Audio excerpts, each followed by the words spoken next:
प्रणीत।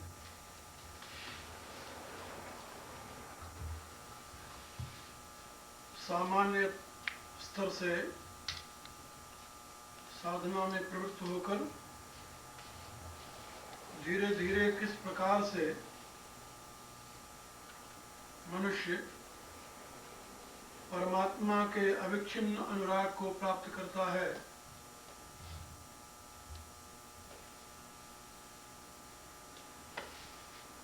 इसका विवेचन आप लोग कल सुन चुके हैं।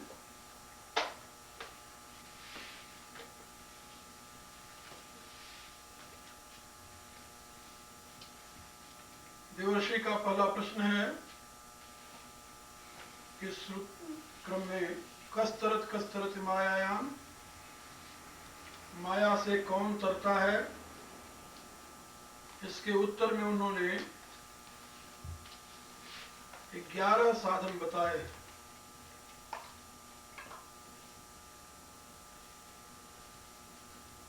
जो आसक्ति का त्याग करता है, कुसंगति का त्याग करता है, जो महान भावों का सत्संग करता है, महात्माओं का, महापुरुषों का, जो ममता रहित हो जाता है, जो एकांत सेवन करता है, लोक बंधनों का जो विनाश कर देता है, तीनों गुणों से परे हो जाता है, योग क्षेम का भी त्याग कर देता है, कर्म फलों का त्याग करता है, फिर कर्मों का भी त्याग कर देता है, फिर निर्द्वंद हो जाता है, वेद का भी त्याग कर देता है, फिर वो केवल परमात्मा की अखंड भक्ति, अखंड अनुराग, अखंड प्रेम प्राप्त कर लेता है। ऐसा व्यक्ति ही संसार सागर से तरता है और दूसरों को भी तार देता है। यहाँ इसमें एक क्रमबद्ध साधन की व्यवस्था समझाई गई है, जिसके विषय में कल मैंने आप लोगों को बताया था। महर्षि सांडिल्य का मत है कि जितने साधन बताए गए हैं या बताए जाते हैं, ईश्वर की प्रसन्नता के लिए उनमें से एक का अनुष्ठान भी पर्याप्त है।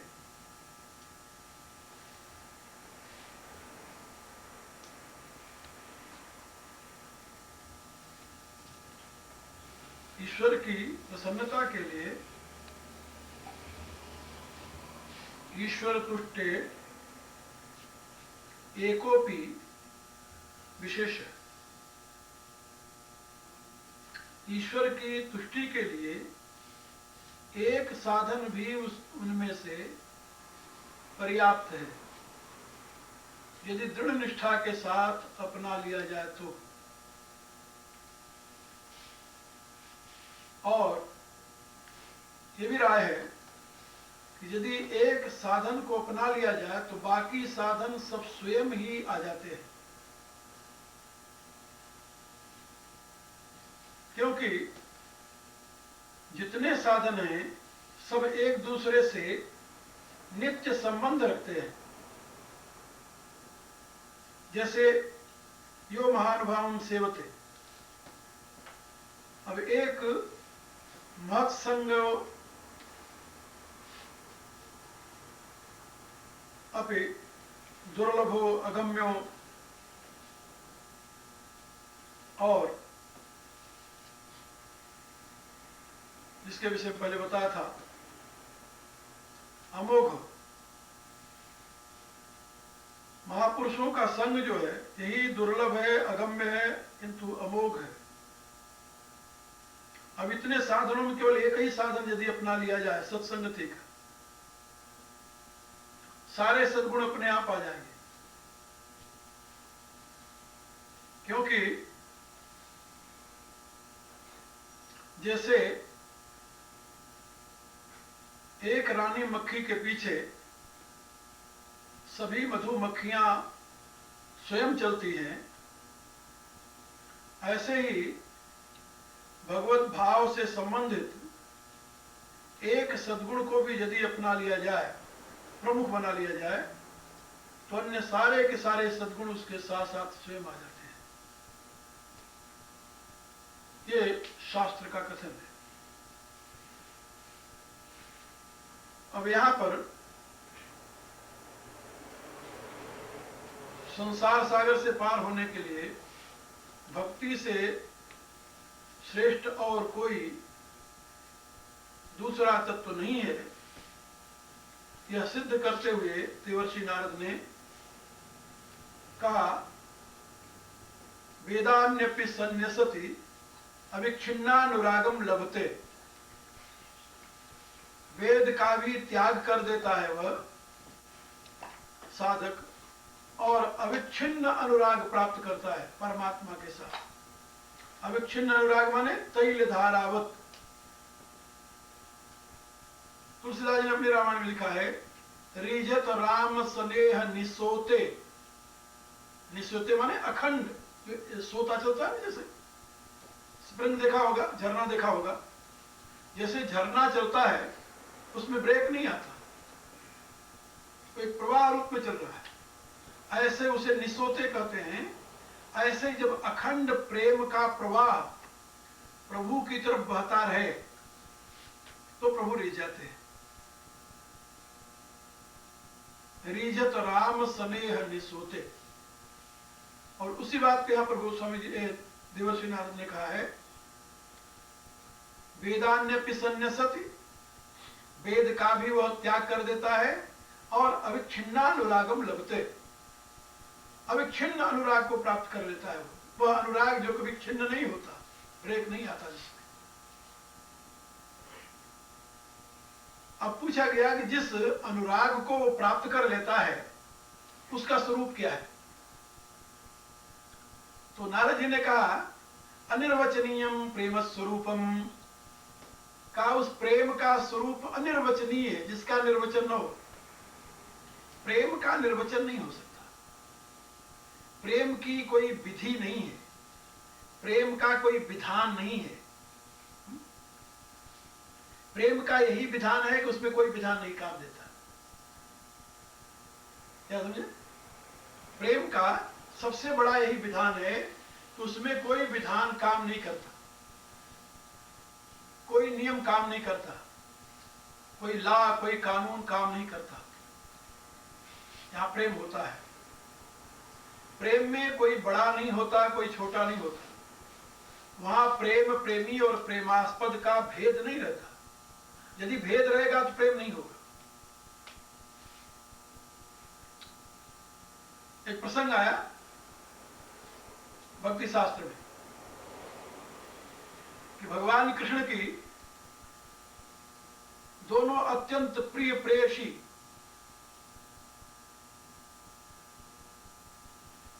प्रेमिकाएं थी, दो, राधा और रुक्मिणी। दोनों का अखंड अनुराग कृष्ण में है। फिर दोनों में अंतर क्या है? का अंतर बहुत है। क्या अंतर है? का रुक्मिणी प्रेम करते हुए भी वह पत्नी है, उसमें पत्नी पना है, पत्नी पने का भाव है। राधिका विशुद्ध आह्लादनी शक्ति यानी प्रेम स्वरूपा है। वहां किसी प्रकार की स्वीकृति नहीं है, किसी प्रकार की मान्यता नहीं है, किसी प्रकार की कल्पना नहीं है। इस विषय में एक बड़ी सुंदर कथा है। भगवान जब द्वारका में थे, जब सो जाते थे तो सोने पर भी उनके मुंह से श्री राधे, हा राधे ये निकलता था। अब भगवान की जो पट्टमहिषिया थी 108, उनमें पटरानियां जिसे कहते थे, अब वो सभी की सभी अपने आप में बड़ी रूपवान सौंदर्य की मूर्तियां, क्योंकि सभी महामाया के अंश से थी, और सभी पूर्ण समर्पिता, प्रभु की आज्ञा का अनुकरण करने वाली, इच्छा अनुसार उनकी सेवा करने वाली, इतने पर भी भगवान प्रतिपल निद्रा में भी हा राधे श्री राधे कहते हैं, तो उनको बड़ा दुख होता है कि आखिर राधिका में कौन सी ऐसी विशेषता थी जो हमारे में नहीं है, जिसके कारण प्रभु हमेशा उन्हें याद करते हैं, हम लोगों के होते हुए भी। ये कि कल्पना सदा उनके हृदय में बनी रहती थी। भगवान ने सबके अंतर की जानने वाले प्रभु उनके जब इस भाव को देखा तो उन्होंने एक नाटक किया। नाटक क्या किया? अचानक एक दिन जोर से चीखते हुए कलेजे पर हाथ रख करके प्रभु पड़ गए। क्या हुआ, क्या हुआ? दर्द हो रहा है, बहुत कष्टदायक दर्द है, घोर दर्द है। अब सभी पूरा रनिवास प्रभु के अगल बगल बैठा हुआ है। इस दर्द से छुटकारा कैसे हो सकता है प्रभु? कोई उपाय, कोई वैद्य, कोई दवा, कोई उपाय? बोले इसका कोई उपाय नहीं, ये तो हमें ब्रिज में भी कभी कभी हो जाया करता था। तो ब्रिज में जब होता था तो ठीक कैसे होता था? कोई उपचार इसका? उपचार केवल एक ही है, कोई प्रेमी यदि अपने चरण की धूल हमें दे दे, खिला दे, ये ठीक हो जाता है। कोई प्रेमी अपने चरण की धूल यदि दे दे तो ठीक हो जाता है। ये कहकर के भगवान पुनः वही नाटक में कराने लगे। इतने में महात्मा नारद आ गए। देवर्षि नारद ने देखा प्रभु तड़प रहे हैं, क्या हुआ? सभी देवियां खड़ी हैं चारों तरफ, प्रभु की इस पीड़ा को, असह्य पीड़ा को देख रही हैं। भगवान अपनी लीला को बड़ी कुशलता से पूरी कर रहे हैं। देवर्षि नारद ने पूछा, भगवान इसका कोई उपाय? कहा उपाय तो मैंने बता दिया, केवल एक ही उपाय है, कोई प्रेमी अपने चरण की धूली हमें दे दे यदि, ये दर्द ठीक हो सकता है। तो भगवान ऐसा प्रेमी कहां मिलेगा जो आपको अपने चरण की धूली दे दे? भला कौन ऐसा निकृष्ट प्राणी होगा जो अपने चरण की धूली देकर, खिलाकर आपको यानी सदा के लिए नरक में निवास करेगा? प्रभु ने कहा, नारद तुम जल्दी से जल्दी ब्रज में चले जाओ, हमारी औषधि वहीं मिलेगी। नारद जी वहां चलते हैं, इच्छा शक्ति अनुसार ब्रज में पहुंचते हैं। जमुना के किनारे निकुंज में श्री राधिका जी बैठी हैं, उनके अगल बगल चारों तरफ गोपिकाएं बैठी हैं। नारद को देखते ही दौड़ करके लोग पहुंच गई। मुनिवर आप कहां से आ रहे हैं? कहा मैं तो द्वारका से आ रहा हूं। द्वारका से? फिर तो आप मेरे प्राण वल्लभ से मिले होंगे, मैं वहीं से आ रहा हूं। कहिए मेरे प्राण वल्लभ कुशल तो है? नारद जी ने कहा, देवियों इस समय वो बड़े कष्ट में है। कष्ट में है? क्या कष्ट है उन्हें? कहा कष्ट है, उनके कलेजे में दर्द हो रहा है, उसके लिए क्या चाहिए, कैसे ठीक हो सकता है? उन्होंने कहा केवल इसका एक ही उपचार बता रहे हैं, कोई प्रेमी अपने चरण की धूली दे दे तो वो स्वस्थ हो सकते हैं। इतना सुनना था, केवल राधिका ही नहीं, समस्त गोपियां अपने पांव में धूली लपेट लपेट करके झाड़ झाड़ कर देने लगी। नारद जी तमाशा देखने लगे, क्या? उन्होंने धूली की पोटली बांध दी, ये ले जाओ। कहा द्वारका में कोई ऐसा है ही नहीं, फिर वहां पर प्रभु क्यों पड़े हुए हैं? अरे जहां पर उनके दर्द को दूर करने के लिए कोई अपने चरण की धूली भी नहीं दे सकता, वहां रहने से उनका प्रयोजन क्या है? नारद जी ने कहा कि देवियों तुम लोगों को यह पता नहीं है कि कृष्ण साक्षात विष्णु के अवतार हैं? क्या पता है? कहा तुम्हें पता नहीं है कि साक्षात श्रीमन नारायण को तुम अपने पांव की धूली खिला करके किस नरक में जाओगे? राधिका जी ने मुस्कुराते हुए कहा नारद जी आप भी बड़े भोले हो। हमारे जीवन का लक्ष्य नरक और स्वर्ग नहीं है, मुक्ति नहीं है। हमारे जीवन का लक्ष्य मेरे प्रभु का, मेरे प्रियतम की प्रसन्नता है। मेरे प्रियतम स्वस्थ रहें, प्रसन्न रहें, हमें करोड़ों वर्षों तक नरक में वास करना पड़े, हमें कोई चिंता नहीं इसकी।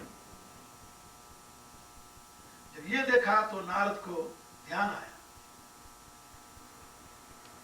नारद ने धूली उठाई, सर पर लगाया और चल दिए। लाकर के भगवान को दिया, उन्होंने लेकर के रज अपने मुंह में डाली ब्रज की।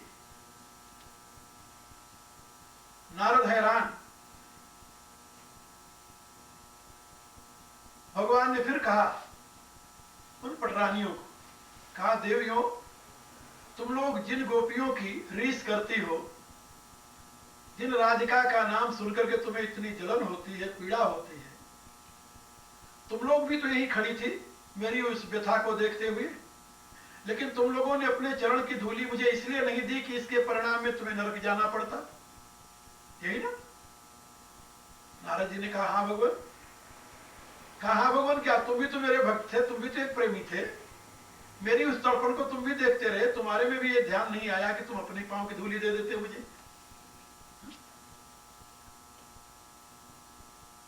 भला तुम बताओ उन ब्रजबालाओं के सिवा और कोई मेरा इतना प्रिय हो सकता है जिसको मेरे लिए नरक जाने, स्वर्ग जाने, अपवर्ग जाने की चिंता नहीं? तो मेरे कहने का अभिप्राय कि प्रभु के इस चरित्र से हमें एक दिशा मिलती है कि अनिर्वचनीयम प्रेम स्वरूप, प्रेम का स्वरूप अनिर्वचनीय है, उसका निर्वचन नहीं हो सकता, क्योंकि वहां कोई विधान नहीं है। परम नेम यह प्रेम को सभी नेम मिट जाए। भक्त कहता है कि प्रेम का सबसे श्रेष्ठ नेम यह है कि उसमें कोई भी नेम नहीं रहता, सारे नेम मिट जाते हैं। एक दिन सुनाया था बुल्ले शाह की कथा कि प्रेम में माप तोल नहीं होती। तो वहां कोई ऐसी व्यवस्था नहीं है जिसके माध्यम से प्रेम के स्वरूप की व्याख्या की जाए। प्रेमी क्या कर सकता है अपने प्रेमास्पद के लिए, ये कुछ नहीं कहा जा सकता। श्रीमद् भागवत में बड़ा सुंदर प्रसंग है, जिस समय अब परमहंस अवधूत शिरोमणि श्री सुखदेव जी आत्मविभोर हो गोपियों के दिव्य प्रेम का वर्णन कर रहे थे, दिव्य प्रेम का वर्णन कर रहे थे जिस समय, और निमग्न थे उसी में, उनको तो होश भी नहीं थी कि वो किसको कथा सुना रहे हैं और कौन बैठा सुन रहा है। उसी बीच में परीक्षित ने प्रश्न कर दिया, कहा भगवान एक मेरे को शंका है। उन्होंने कहा क्या? कहा कि कृष्ण तो मर्या पर ब्रह्म पुरुषोत्तम, धर्म की संस्थापना के लिए उन्होंने अवतार लिया। कहा ये पराये पुरुष की पत्नियां, इन स्त्रियां उनके साथ इस प्रकार से प्रेम करती हैं, ये इसमें कोई पाप नहीं होता? इतना सुनना, वो तो अपने परमहंस वृत्ति में उस दिव्य प्रेम की व्याख्या कर रहे थे। उनको क्या पता था कि ये श्रोता हमारा इतना निम्न स्तर का है कि अभी शरीर से ऊपर उठा ही नहीं है, अभी शरीर के नाते देख रहा है। वो उन्होंने कहा कि गलती हो गई, नहीं तुम इसके पात्र नहीं। वहीं पर उन्होंने प्रसंग सारा बंद कर दिया। उन्होंने कहा कि नहीं, ये इसका पात्र नहीं है, उस प्रेम की अनिर्वचनीय व्याख्या को सुनने का यह अधिकारी नहीं अभी। तो उन्होंने एक श्लोक कह करके उस प्रसंग को ही समाप्त कर दिया। उन्होंने कहा कि परीक्षित, कृष्ण परमात्मा है, परमात्मा ही सबकी आत्मा है, उसको कोई पति माने, कोई पुत्र माने, कोई पिता माने, कोई भाई माने, कोई शत्रु माने, कोई मित्र माने, दुनिया में जितने नाते हैं, किसी भी प्रकार के नाते को उससे स्वीकार करके उसके साथ यदि संबंध बना ले उसी का उद्धार हो जाता है, क्योंकि वहां कोई कानून नहीं है। परमात्मा किसका क्या नहीं है, उसके सिवा और भी किसी की सत्ता है जिससे हम समझ लें कि परमात्मा ये तो हो सकता है, ये नहीं हो सकता। और परमात्मा के साथ जो प्रेम करने वाले हैं उनके प्रेम की व्याख्या कौन करे, किस दृष्टि से किया जा सकता है? प्रेम की कोई व्याख्या होती है? वहां कोई विधि नहीं है, वहां कोई निषेध नहीं है। विधि भी नहीं है, निषेध भी नहीं है। जहां विधि निषेध है उसको वैधि भक्ति कहते हैं, वैधा भक्ति। वो पराभक्ति नहीं है, वो अविच्छिन्नम जिसके लिए कहा गया है, वो अविच्छिन्न अनुराग की प्राप्ति नहीं है, वो पराभक्ति है। भक्ति के दो भेद हैं, एक गौड़ी भक्ति और एक पराभक्ति, ये दो भेद हैं। गौड़ी भक्ति में शास्त्र की सारी बातें, शास्त्र की सारी विधियां काम करती हैं, वो चित्त शुद्धि के साधन होते हैं। पराभक्ति जो है वो तो परमात्मा के साथ अभिन्नता की अनुभूति, अक्षय प्रेम की अनुभूति, उसमें किसी भी प्रकार के विधि विधान के लिए गुंजाइश नहीं है। ऐसे ज्ञान की भी एक स्थिति है, जहां ज्ञान ज्ञेय ज्ञाता तीनों समाप्त हो जाते हैं, वहां पर ज्ञान की परानिष्ठा है, जिसके विषय में गीता में भगवान ने बताया, ज्ञानस्य परानिष्ठा। तो गौड़ी भक्ति में विधि विधान है, उसको वैधा भक्ति कहते हैं, विधि के अनुसार काम करना। वो साधन है, वो साध्य नहीं है। पराभक्ति साधन नहीं है, साध्य है। स्वयं मेव फल रूपत्वा ब्रह्म कुमारा, पराभक्ति स्वयं फल स्वरूप है, वो साधन स्वरूप नहीं है। एक दिन समझाया था मैंने, वह फल का फल है। संयम रूपी फूल और ज्ञान रूपी फल, और ज्ञान रूपी फल का रस जो है वो पराभक्ति है, वो फल का भी फल है, इसलिए वो परम प्रेम रूपा है। और वह परम प्रेम रूपा जो है वो अनिर्वचनीयम प्रेम स्वरूपम, उसका स्वरूप अनिर्वचनीय है, उसका निर्वचन नहीं होता, किसी भी प्रकार से उसकी मीमांसा नहीं की जा सकती, कोई व्याख्या नहीं दी जा सकती उसकी। क्यों नहीं दी जा सकती? कि वहां शब्द निष्क्रिय हो जाते हैं, मौन हो जाते हैं। प्रेम भरा मन निज गति छूछा, प्रेम विवश मुख वचन न आवा। जहां अधिक प्रेम होता है, वाग गदगदा द्रवते चित्तम, वाणी गदगद हो जाती है, चित्त स्वयं द्रवित होकर के अश्रु रूप में प्रवाहित होने लगता है। बोलेगा कौन? जब तक आप बोल रहे हैं, व्याख्या कर रहे हैं, तब तक प्रेम अभी नहीं आया, प्रेम का प्रारंभ हो रहा है। जहां प्रेम की पूर्णता हुई वहां आप स्तब्ध हो जाएंगे, मौन हो जाएंगे। ये बात याद रखें, जहां प्रेम की पूर्णता हुई, जहां प्रेम की पराकाष्ठा पर आप पहुंचे, वहां पर आप स्तब्ध हो जाएंगे, मौन हो जाएंगे, फिर आप में गति नहीं होगी, आप बोलेंगे नहीं। वहां जहां पर गति है, जहां पर बोलना है, वहां पर प्रेम नहीं है, भी प्रेम की पूर्णता नहीं है भी। इसलिए यहां पर नारद जी बता रहे हैं, अनिर्वचनीयम प्रेम स्वरूप, प्रेम का स्वरूप अनिर्वचनीय है, उसका निर्वचन नहीं होता। और उसके लिए एक उदाहरण दिया, मूका स्वादनवत। जो बोलने वाला व्यक्ति है, उसको कोई अच्छी चीज लगे तो वो कुछ तो कहेगा ही, और नहीं कहे यही कह देगा बहुत अच्छी है। लेकिन यदि गूंगे को कोई बहुत सुंदर चीज खिला दी जाए तो क्या कहेगा? वो केवल आंखों से अपने भाव को व्यक्त कर सकता है, लेकिन वो कुछ कह नहीं सकता उसके विषय में। इसलिए मुंह का स्वादनवत, जैसे गूंगे को स्वाद, गूंगे का स्वाद व्यक्त नहीं होता, जो गूंगा गुड़ खाए के नैनन भाव न खाए। यदि उससे कोई मधुर वस्तु मिली खाने के लिए तो आंख मटका करके ही कुछ कर सकता है, आंख के इशारे से कुछ कर सकता है, व्यक्त नहीं कर सकता। ऐसे ही जहां प्रेम की अभिव्यक्ति होती है, प्रेम का प्रवाह चलता है, वहां व्याख्या नहीं होता, वहां कुछ कहा नहीं जाता, उसका कोई विशेषण या विशेष्य नहीं होता। वहां केवल उसके भाव से, उसके हाव भाव से आप समझ सकते हो कि हाँ, इसमें प्रेम का उदय हो गया है। प्रेम के लक्षण को व्यक्त करते हुए भगवान ने रामायण में समझाया है लक्ष्मण को, मम गुण गावत पुलक शरीरा गद गद गिरा नयन बह नीरा।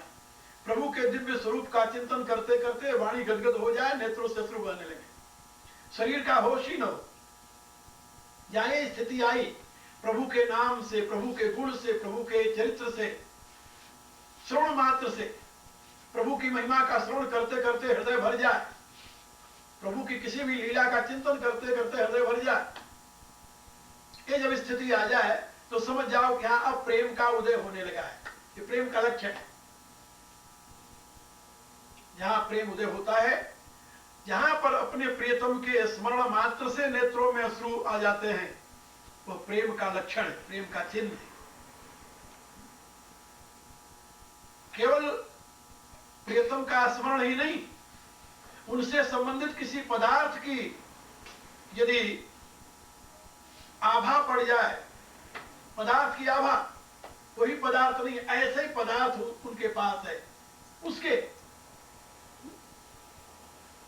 वो भी हृदय को कपा देता है, स्मृति ताजी कर देता है। किसी से भी जो प्यार करता है, प्यार के लक्षण है, अपने प्रिय की वस्तु ही प्रिय लगती है, अथवा प्रिय को जो वस्तु प्रिय है वो वस्तु प्रिय लगने लगती है। अपने प्रिय को जो वस्तु प्रिय है वो वस्तु भी प्रिय लगने लगती है। गोपिकाएं उद्धव से कहती हैं, उद्धव मैं आज भई बड़ भागी, आज मैं भाग्यवान बन गई। कहा कैसे? कहा जिन अखियन तुम श्याम निहारे सो अखियां मोहि लागी। जिन नेत्रों से आपने मेरे श्याम सुंदर को देखा है, वही आंखें मेरे को भी देख रही हैं, इसलिए आज मैं भाग्यवान हो गई। उन आंखों के प्रति गोपियों का प्यार है, क्यों है कि इन आंखों ने हमारे प्रियतम को देखा है, बस इतना नहीं। आप जरा कल्पना कीजिए। और यह नहीं कि केवल गोपियों में ही होता, आज भी ये जिसको आप प्यार करते हैं, उससे जब कोई मिल करके आता है तो उससे एक एक बात आप सुनने के लिए कितनी रुचि रखते हैं, और जब उसकी चर्चा वो करता है, उसकी बातें करता है, तो आपको ऐसा लगता है जैसे आप ही देख रहे हो। आज भी प्रेम के लक्षण में कोई परिवर्तन नहीं हुआ। ये नहीं कि ये तो द्वापर के लोगों का प्रेम है, कलयुग वालों का प्रेम अलग ढंग का होगा, ऐसा नहीं। प्रेम में काल नहीं है, प्रेम में परिस्थिति नहीं है, प्रेम में देश नहीं है। ये नहीं कि इस देश के प्रेमी ऐसे नहीं करते, उस देश के प्रेमी ऐसा करते हैं। हाँ? प्रेम जहां कहीं है, सब जगह एक सा है। वहां देश की, काल की, परिस्थिति की किसी भी प्रकार की बाधा नहीं है। वह देश काल परिस्थिति से परे प्रेम का ही लक्षण है। तो यहां पर मुंह का स्वादनवत वह प्रेम कहा नहीं जा सकता, क्योंकि अनिर्वचनीय है। वह जैसे गूंगा व्यक्ति कोई स्वादिष्ट पदार्थ खा ले और उसको उसके आनंद में केवल वो विभोर होकर के उसके बाह्य क्षण से आप देख सकते हो कि इसको प्रसन्नता हो रही है या अपने आप में तुष्ट है, पुष्ट है, लेकिन उससे कुछ उसकी व्याख्या नहीं सुन सकते। इसी प्रकार से प्रेम का स्वरूप है। जिस प्रेमी के हृदय में प्रकट होता है, उसके बाह्य लक्षण ही बता देते हैं कि इसमें प्रेम है। और बाह्य लक्षण में वही मम गुण गावत पुलक शरीरा गद गद गिरा नयन बह नीरा। काम आदि मद दम मन जाके तात निरंतर बस में था।